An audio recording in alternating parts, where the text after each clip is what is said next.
രേഖാചിത്രത്തിൻ്റെ official OTT release തീയതിയാണ് ഇന്നൊരു video ഭാഗത്ത് ഉൾപ്പെടുത്തിയിരിക്കുന്നത്. വീഡിയോയിലേക്ക് വരുമ്പോൾ വീഡിയോ ലൈക്ക് ചെയ്യുക, ചാനൽ സബ്സ്ക്രൈബ് ചെയ്യുക.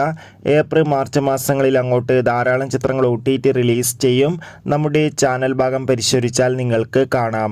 ആസിഫ് അലി, അനശ്വര രാജൻ, മനോജ് കെ ജയൻ എന്നൊക്കെ പ്രധാന കഥാപാത്രങ്ങളായ ചിത്രമായിരുന്നു രേഖാചിത്രം. ചിത്രത്തിന് മികച്ച പോസിറ്റീവ് റെസ്പോൺസ് തന്നെയാണ് ഇപ്പോഴും പുറത്തുവന്നുകൊണ്ടിരുന്നത്. ഏവരുമേറെ ആകാംക്ഷയോടെയായിരുന്നു ചിത്രത്തിൻ്റെ OTT റിലീസിനായി കാത്തിരിക്കുന്നുണ്ടായിരുന്നത്. ഫൈനലി രേഖാചിത്രത്തിൻ്റെ OTT അവകാശങ്ങളൊക്കെ സോണി ലീവ് എന്ന OTT പ്ലാറ്റ്ഫോം സ്വന്തമാക്കിയെന്ന് കൺഫേം ആക്കിയിട്ടുണ്ട്. അങ്ങനെ കാത്തിരിപ്പിനൊടുവിൽ ചിത്രം മാർച്ച് 7-ാം തീയതി, അതായത് നാളെ, സോണി ലീവ് എന്ന OTT പ്ലാറ്റ്ഫോമിലൂടെ OTT റിലീസ് ചെയ്യും. എന്തായാലും ചിത്രത്തിൻ്റെ OTT റിലീസ് ഇന്ന് രാത്രി 10 മണിക്ക് ശേഷം നമുക്ക് സോണി ലീവിലൂടെ ആസ്വദിക്കാൻ വേണ്ടി സാധിക്കും. കാത്തിരിക്കാം. കൂടുതൽ അപ്ഡേഷൻ അറിയാൻ വേണ്ടി എത്ര പേർ രേഖാചിത്രത്തിൻ്റെ OTT റിലീസിനായി കാത്തിരിക്കുന്നു കമൻറ്റ് ചെയ്യുക. ബൈ.